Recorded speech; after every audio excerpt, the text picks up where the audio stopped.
વડોદરા મહાનગરપાલિકાની આજરોજ મળેલ સ્થાયી સમિતિની બેઠકમાં કુલ 47 કામો મંજૂરી અર્થે રજૂ કરવામાં આવ્યા હતા, જેમાંથી ચર્ચાના અંતે 31 કામોને મંજૂર કરી 16 કામોને મુલતવી રાખવામાં આવ્યા હતા।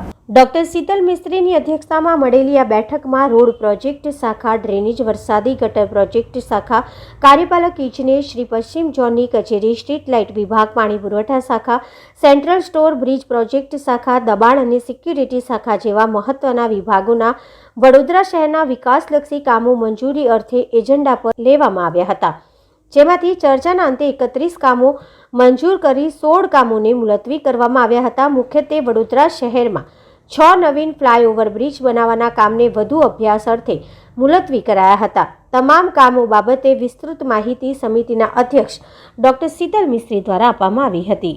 ઉત્તર ઝોન માટે 1.5 કરોડની મર્યાદામાં જે માનવ દિનમાં માણસો લેવાના છે કામને મંજૂરી આપવામાં આવી છે।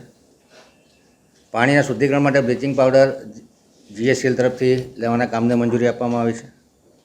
સોમા તળાવ અને મહેશનગર બુસ્ટરના ઓએનએમના કામને મંજૂરી આપવામાં આવી છે। બ્રિજ કલવર્ટના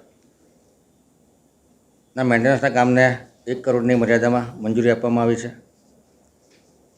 અલગ અલગ વિસ્તારના 6 બ્રિજ હતા, ખાસ કરીને સમા અબાકા સર્કલ, વૃંદાવન 4 રસ્તા, સદાશય જંકશન, ખોડિયાનગર જંકશન, સન ફાર્માથી ભાયલી બિલને જોડતા રસ્તા ઉપર અને વાસના જંકશન ઉપર આ તમામ બ્રિજોના કામને સંકલન કરી અને મંજૂર કરવા વધુ અભ્યાસ અર્થે આ કામોને મુલતવી રાખવામાં આવ્યા છે।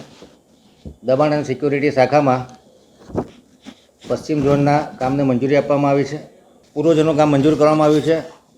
દક્ષિણ ઝોનનું કામ મુલતવી રાખવામાં આવ્યું છે અને ઉત્તર ઝોનનું કામ મંજૂર કરવામાં આવ્યું છે। એટલે 2 ઝોનના કામને મંજૂરી આપવામાં આવી છે, ઉત્તર અને પૂર્વમાં, અને પશ્ચિમ અને દક્ષિણ ઝોનના કામને મુલતવી રાખવામાં આવે છે। પંડિત દીનદયાળ ઉપાધ્યાય નગરગૃહનું જે રિપેરિંગ કર્યું હતું 67-3Cમાં એને મંજૂરી આપવામાં આવી છે। મિકેનિકલ ખાતા દ્વારા અલગ અલગ વ્હીકલ ખરીદવાની દરખાસ્ત મૂકવામાં આવી હતી, જેને વધુ અભ્યાસ અર્થે મુલતવી રાખવામાં